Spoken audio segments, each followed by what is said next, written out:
गुरु महाराज की जय शिव। तो जो अपनी बात चल रही थी गीता के 8वें अध्याय के 26वें श्लोक के लिए, बीच में विद्युत प्रदाय कट हो जाने के कारण प्रवचन रोकना पड़ा।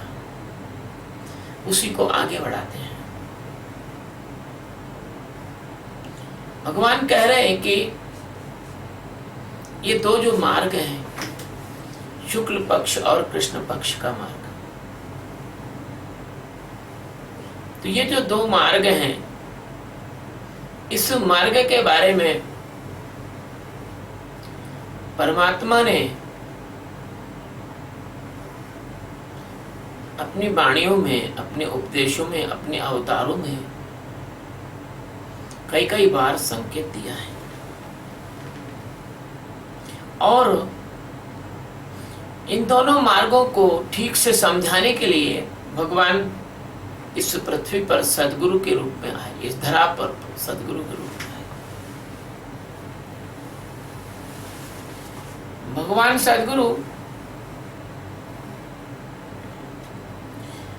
जीवात्मा को, उनके पास आने वाले शिष्यों को, उनके प्रवचन सुनने वाले लोगों को अपनी पूरी ताकत लगा के समझाते हैं कि प्यारे बच्चों, ये जगत एक तरह का भुलावा है, भूल भुलैया है, इसमें मत फंसो।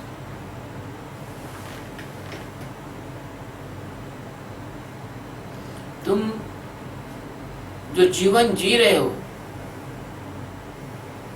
उस जीवन की परिणति ठीक न होगी। जैसे मैंने कहा, फूल जब पकता है तो फल बन जाता है, और फल जब पकता है तो मीठा, सरस, लोगों की भूख और प्यास को बुझाने वाला, पोषण देने वाला, आनंद देने वाला, सुख देने वाला बन जाता है। लेकिन क्या कारण है कि मनुष्य जैसे जैसे उत्तरोत्तर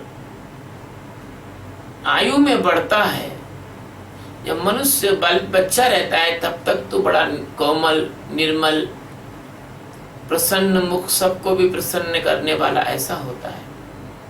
लेकिन जब जैसे जैसे वो युवा और अधेड़ और वृद्ध होता जाता है, वैसे वैसे उसकी बाहर कुरूपता क्यों आने लग जाती है, वैसे वैसे उसके बाहर दूसरों को पीड़ा देना और दूसरों के प्रति दुर्भावना का भाव क्यों आने लग जाता है। क्यों वो इतना क्रूर हो जाता है, क्यों वो इतना कपटी हो जाता है, क्यों वो इतना निर्दयी हो जाता है, और क्यों वो इतना मूढ़ हो जाता है, और क्यों वो इतना अंधा हो जाता है। इसका केवल एक ही कारण है, दूसरा कोई कारण नहीं, कि उसने कृष्ण पक्ष का चुनाव कर लिया। पुष्प ने कृष्ण पक्ष का चुनाव नहीं किया, पुष्प ने कृष्ण पक्ष का चुनाव नहीं किया। पुष्प ने अपने आप को प्रकृति पर छोड़ दिया, उसने प्रकृति से संघर्ष नहीं किया, उसने परमात्मा की इच्छा पर अपने आप को छोड़ दिया। तो मोक्ष तो ना पा सका, लेकिन दूसरों को सुख अवश्य दे सका। ऐसे मैंने आपको बताया कि फूलों से नित हंसना सीखो, भंवरों से नित गाना, और फल से लदी डालियों से नित सीखो शीश झुकाना। प्रकृति हमें बहुत सारी शिक्षाएं देती है। प्रकृति में भी वेदांत छुपा हुआ है। जैसे फल से लदी डालियां निरहंकार होती हैं, झुक जाती हैं, ऐसे विद्या विनय सिखाती है। विद्या विनय संपन्न है। जो विद्या यदि विनय न सिखाए वो विद्या नहीं, अविद्या है।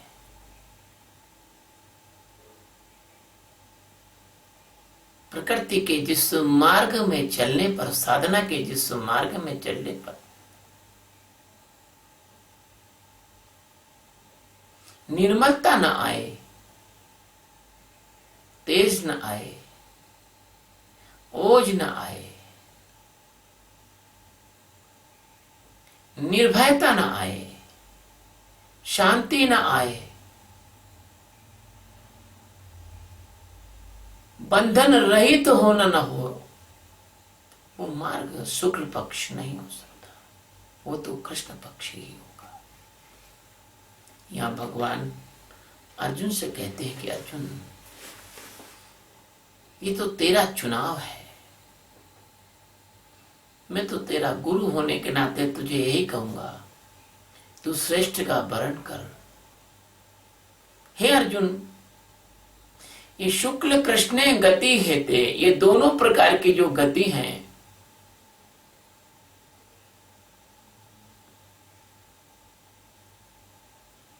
क्योंकि ये दो प्रकार की जो गतियां हैं, जगत शाश्वत मते,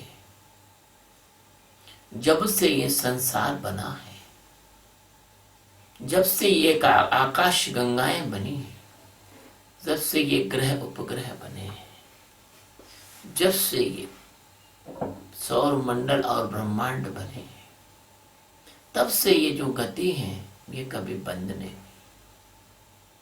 बाहर की गति अगर देखी जाए तो शुक्ल पक्ष आता है, कृष्ण पक्ष आता है, सुबह होती है, दोपहर होती है, रात होती है, फिर सुबह होती है। अंदर की गति देखी जाए, कभी अंतःकरण अच्छा रहता है, कभी अंतःकरण में मलिनता आती है, कभी अंतःकरण में आलस्य आता है, कभी अंतःकरण में नींद आती है, कभी अंतःकरण में चेतनता आती है, कभी अंतःकरण में उत्साह आता है। ऐसे ही और गहराई से देखा जाए तो जीवन में दो प्रकार की गति है, या तो राम की ओर या काम की ओर, या पवित्रता की ओर या अपवित्रता की ओर, या अंधेरे की ओर या उजाले की ओर, या तम की तिमिर की ओर या ज्योति की ओर। तो ये जगत में यह शाश्वत है, न कभी खत्म हुई, न कभी खत्म होगी, न यह हो सकती है। क्योंकि आज तक सृष्टि में कभी ऐसा हुआ नहीं, न होगा कि पूरी सृष्टि आत्मज्ञानी हो जाए।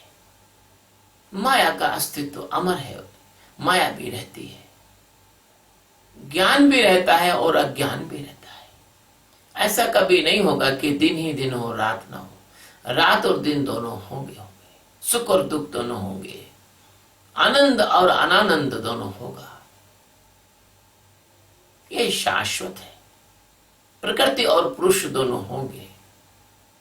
केवल जिन्हें मुक्त होना है उनके लिए परमात्मा का चयन करना होगा।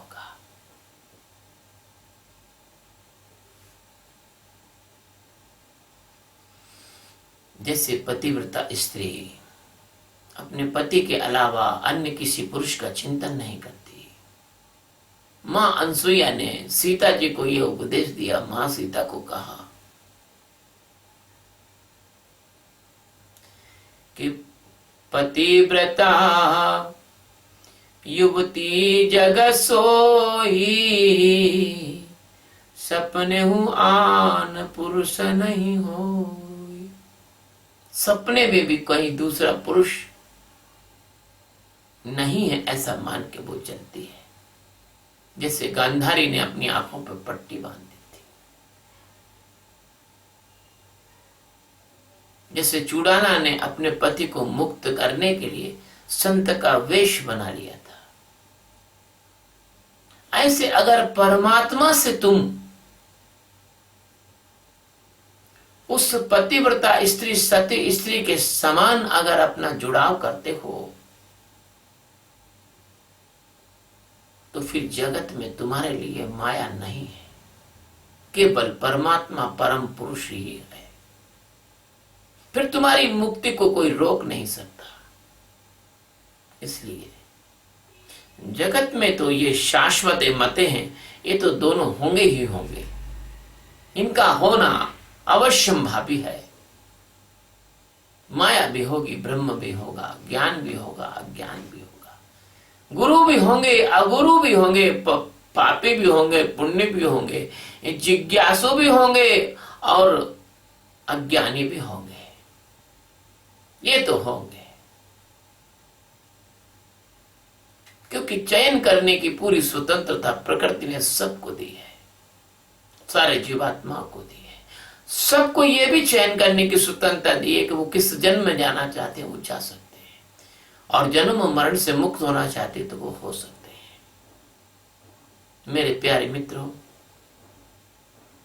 कोई ध्यान नहीं करे तो आप दुखी ना होना, कोई अपने साथ ना आए तो आप दुखी ना होना, क्योंकि ये उसका चयन है, ये उसकी स्वतंत्रता है, ये उसका जीवन है, ये उसकी यात्रा है, ये उसके वर्तुल है, ये उसकी यात्रा का रोड मैप है। आएगा वही जिसकी यात्रा पूरी हो चुकी है और वो अंतिम पड़ाव पर है, वही आएगा।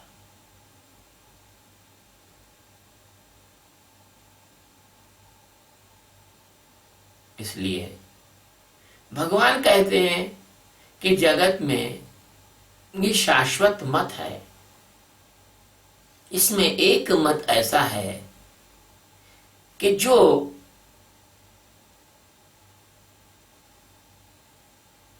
अनावृत्ति की ओर जाता है। अब आवृत्ति नहीं होगी, आवृत्ति यानी दोहराना, बार बार आप आओगे नहीं, जन्म और मृत्यु में नहीं फंसोगे। एक मत वो है जिसके बारे में भगवान ने 24वें श्लोक में कहा है, और 24वें श्लोक में 1 घंटे तक मैंने आप भगवान की कृपा से आपको समझाया है। यहां आप 24वां श्लोक सुन लेना। एक तो वो मत है कि जिसमें भगवान ने 24वें श्लोक में कहा है कृष्ण शुक्ल पक्ष के बारे में,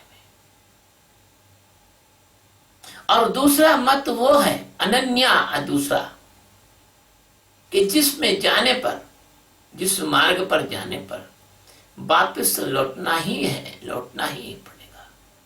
वो 25वें श्लोक में, आप इसके लिए 25वां श्लोक सुन लेना। तो ये जो 2 प्रकार के जगत में मत हैं, शुक्ल और कृष्ण, गति है, मार्ग है, इसको एक को देवयान मार्ग कहा है।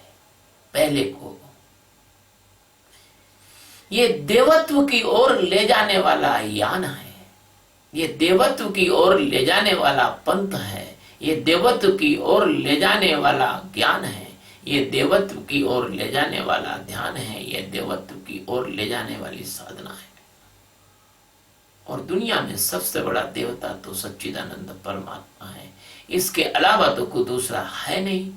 बाकी तो योग वशिष्ठ के दूसरे खंड के 80वें पेज में है, जो बनारस से छपा है, चौखंबा प्रेस से, उसके 80वें पेज में है।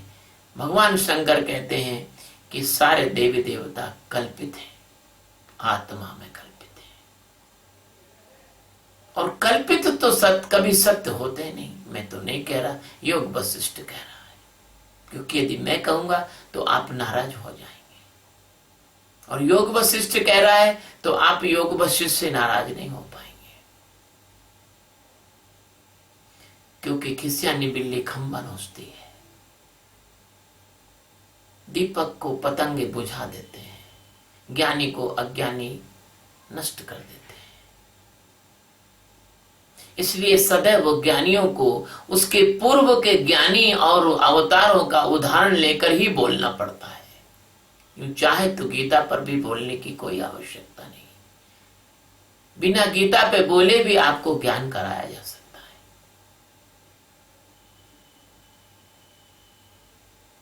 तो एक तो वो मार्ग है जो सत्य की ओर जाता है। सच्चिदानंद परमात्मा ही परम देव है, इसलिए उसको देवयान मार्ग कहा है। भगवान के स्वरूप में लीन होने का यान, यान मतलब साधन, साधन यानी आपका कुछ भी आप इसको मान लो, वो एक ऐसा रॉकेट है, हवाई जहाज है, या विधि है, पद्धति है, उपासना है, तरीका है, युक्ति है, योग है, मार्ग है, जो भी आप कहें, कहने से कुछ होने वाला नहीं, आप करेंगे तो ही तो होगा। तो वो देवयान मार्ग है, भगवान के देवत्व के स्वरूप में समाने का मार्ग है। और दूसरा मार्ग है जिसको कि कृष्ण पक्ष कहते हैं, कृष्ण कहते हैं, वो पितृयान मार्ग है। आपके दादा परदादा, लक्कड़ दादा, महालक्कड़ दादा जो कुछ करते करते मर गए और तर ना पाए, वो ही आपको सिखा गए, वो ही आप कर रहे हो, और वही आप करोगे तो अपने दादा परदादाओं के नक्श कदम पर आप जा रहे हो। वो मुक्त नहीं हुए, आप भी मुक्त नहीं हो पाओगे। इसको पितृयान मार्ग कहते हैं। पितृ यानी आपके जो पितर हैं, उनके हिसाब से आप चलते हो।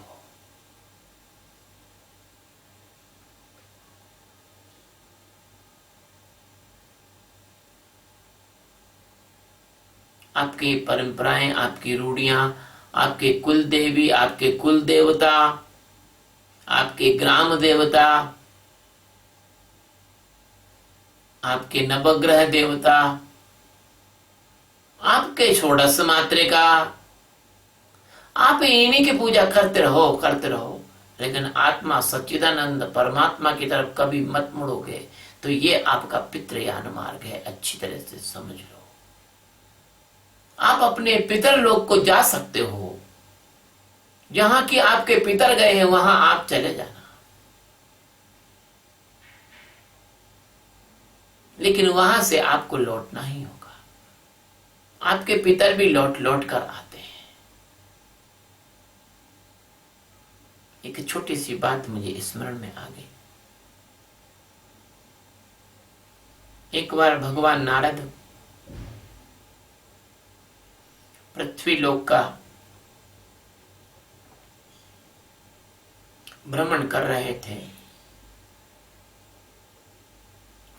एक सेठ साहूकार 30-35 साल की आयु का, बढ़िया टीका तिलक लगाए, रामानंदी तिलक लगाए, अक्सर सेठ साहूकारों की आदत भी रहती है। वो अपने आप को धार्मिक सिद्ध करते हैं। जैसे बगुला सफेद रंग का मछली को पकड़ने के लिए एकदम स्तब्ध होकर नदी के किनारे पर एक पैर से खड़ा रहता है, ऐसे ढोंगी ढांगी सेठ साहूकार कपटी बिजनेसमैन जो लोग होते हैं, ये बाहर का टीम टाम आवंडर आडंबर करते हैं। इसको ये बहुत अच्छा नाम देते हैं। ये कहते हैं गेटअप, ये कहते हैं रिप्रेजेंटेशन, ये कहते हैं डेकोरम मेंटेन करना। तो बढ़िया सा डेकोरम मेंटेन करके वो सेठ साहूकार बैठा था। नारद जी निकले। नारद जी ने पूछा, बेटा हम संत हैं, एक लोटा पानी पिलाओगे? ये तरीका होता है संतों का संसारियों से बात प्रारंभ करने के लिए। पहले परमहंस संत हुआ करते थे, वो भिक्षावृत्ति नहीं करते थे, वो मधुकरी करते थे। 5 घरों से कुछ भी जो मिलता था मांग लेते थे और भोजन करके पेड़ के नीचे बैठ के और भगवान का गुणानुवाद और ज्ञान का प्रचार प्रसार पूरे संसार में जब तक वो जीवित रहते थे करते थे। संतों को कोई चीज की आवश्यकता होती नहीं, भगवान पूर्ति अवश्य करते हैं किसी न किसी माध्यम से। साहूकार ने कहा हाँ भगवान अवश्य मिलेगा, 1 लोटा पानी पिलाया, कुछ अल्पाहार कर लीजिए। साहूकार ने उनको बादाम काजू अच्छे से व्यवस्थित तरीके, फल वगैरह दूध वगैरह से नारद जी का सत्कार किया। नारद जी जो है द्रवित हो गए। संतों का यह स्वभाव रहता है, संत प्रेम और सेवा से बहुत जल्दी प्रसन्न हो जाते हैं। नारद जी जब द्रवित हो गए तो नारद जी ने उस साहूकार से बोला कि तुम मुझे ठीक ठाक आदमी मालूम होते हो, तिलक तिलक तो अच्छे लगाए हुए हो, कैसे कह दें कि तुम गधे हो, लेकिन ऐसे बोलना ही पड़ता है क्योंकि व्यक्ति को प्रेम से परमात्मा की ओर ले जाया जा सकता है। अगर उसकी दुर्गुणों को शुरू से बता दिया जाए तो नहीं होगा।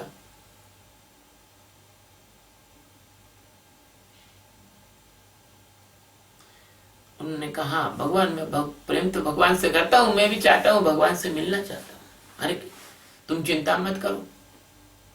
नारद ने अपना असली रूप प्रकट कर दिया, मैं नारद हूं और मैं भगवान विष्णु के दरबार से मैं आता जाता हूं।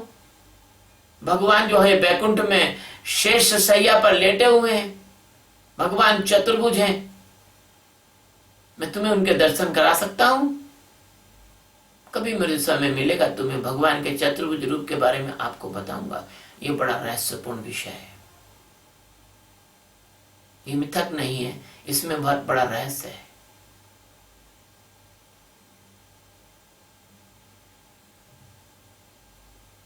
साहूकार बोला भगवान मैं जरूर आपके साथ चलता, लेकिन मेरी एक समस्या है। अभी कुछ दिन पहले मेरा विवाह हुआ है, कुछ महीने पहले, और जो सेठानी है उसको कोई बच्चा नहीं है। मैं अपना वंश मेरा नष्ट हो जाएगा अगर मैं अभी आपके साथ चलूंगा।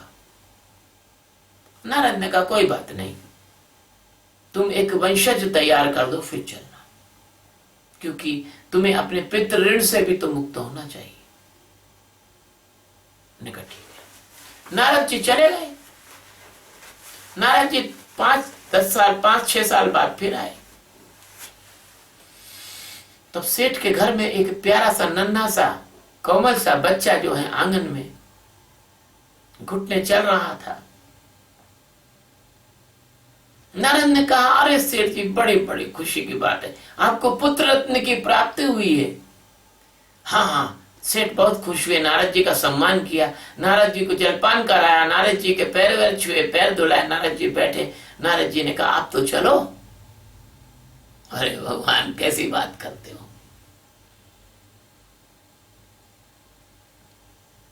मैं अभी कैसे चल सकता हूँ, ये बच्चा कितना छोटा है, सेठानी अकेली है, काम कौन करेगा, बच्चे को कौन संभालेगा। सेठानी भोजन बनाती है तो बच्चे को संभालता हूँ। बाहर कितना ज्यादा घोड़े गधे हाथी सब निकलते चलते रहते हैं, पुराने जमाने की बात है, धूल उड़ती रहती, बच्चा बाहर निकल जाएगा, परेशानी हो जाएगी। फिर क्या करना, बस आप चिंता मत करो, ये बच्चा 10-11 साल का हो जाने दो, अपन चलेंगे। फिर नारद जी चले गए। 11 साल के बाद फिर आए।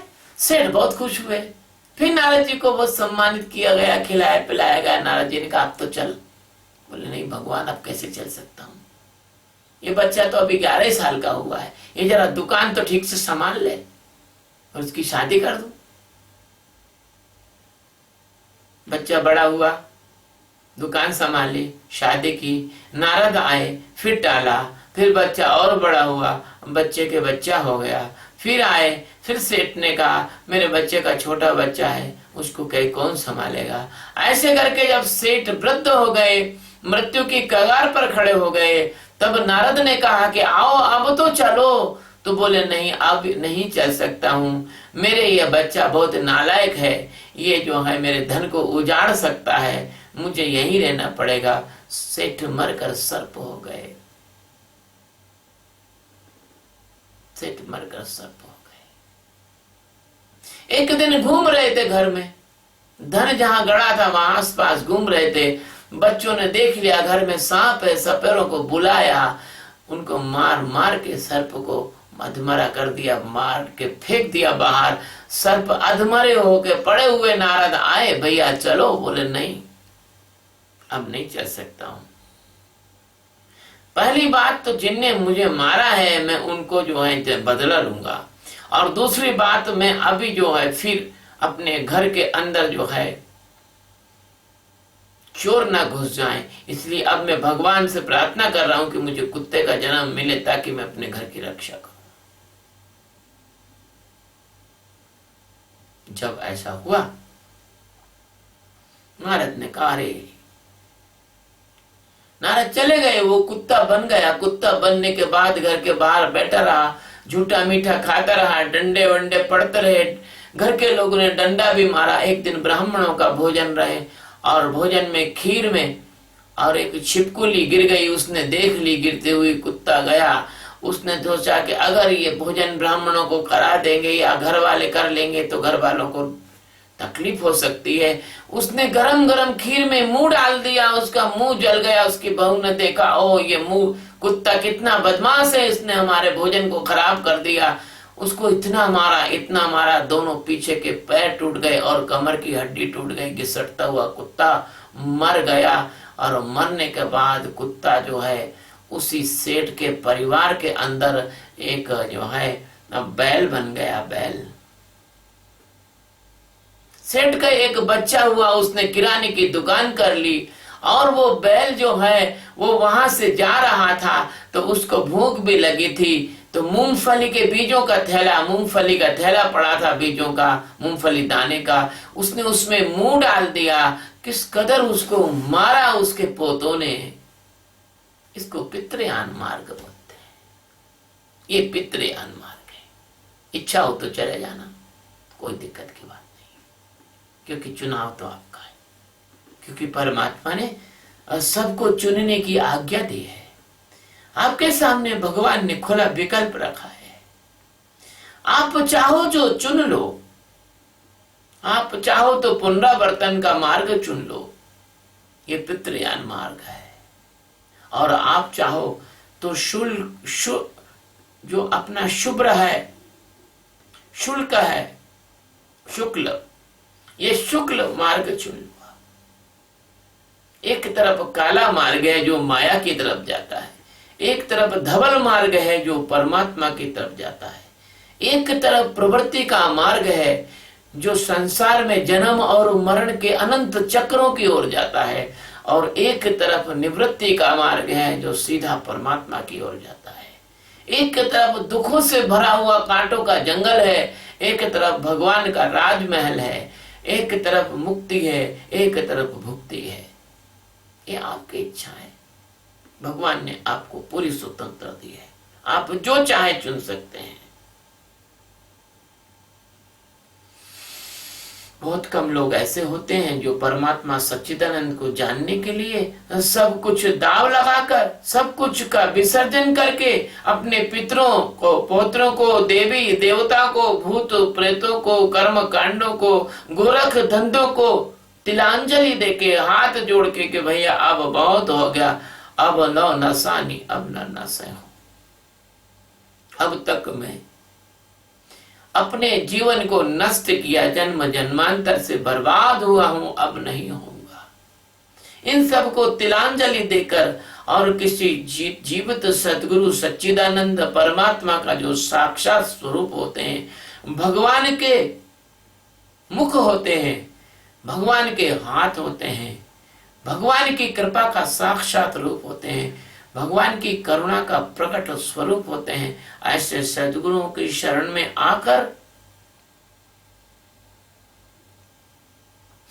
और इस बैल, कुत्ता, गधा, सांप बनने से मुक्त होने के लिए सदगुरु के चरणों में बैठकर यह शुक्ल मार्ग अपनाते हैं, यह देवयान मार्ग अपनाते हैं और इस जिंदगी का सबसे अच्छा सच्चा उपयोग करके जीवन मुक्त हो जाते हैं, परमहंस हो जाते हैं, बुद्धत्व को प्राप्त कर लेते हैं, आत्मज्ञानी हो जाते हैं, तत्ववेत्ता हो जाते हैं।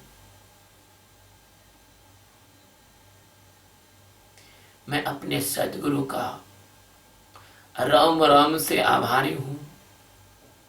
मैं अपने सद्गुरु का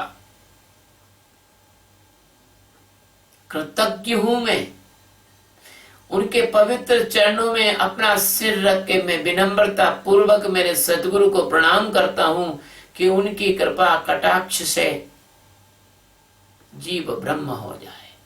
भगवान सद्गुरु की कृपा से जीव ब्रह्म हो जाता है, नर से नारायण हुआ जा सकता है। उनकी सच्चे प्रेम की ताकत और उनकी करुणा से यह देवयान मार्ग बहुत सरल हो जाता है। इसलिए प्यारे बच्चों, मेरे मित्रों, मेरे प्रेमियों, मेरे जिज्ञासुओं, मेरे शिष्यों, मुझसे सद्भावना और प्रेम रखने वाले लोगों के लिए मैं एक बार फिर कहता हूं, आमंत्रण देता हूं, आओ मेरे पास, इस साक्षी के ध्यान को सीखो। ये साक्षी का जो ध्यान है, ये सच्चिदानंद ध्यान के नाम से भी मैं इसको कहता हूं। मैं इसको मेडिटेशन ऑफ अवेयरनेस के नाम से भी कहता हूं। ये जागरूकता का एकमात्र देवयान मार्ग है। ये एकमात्र मार्ग है जो आपके अंतः स्थित आत्मा में आपको जगा सकता है, आपको आत्मज्ञान करा के आपको इस आवागमन के चक्र से छुड़ा सकता है। मेरा खुला आमंत्रण है।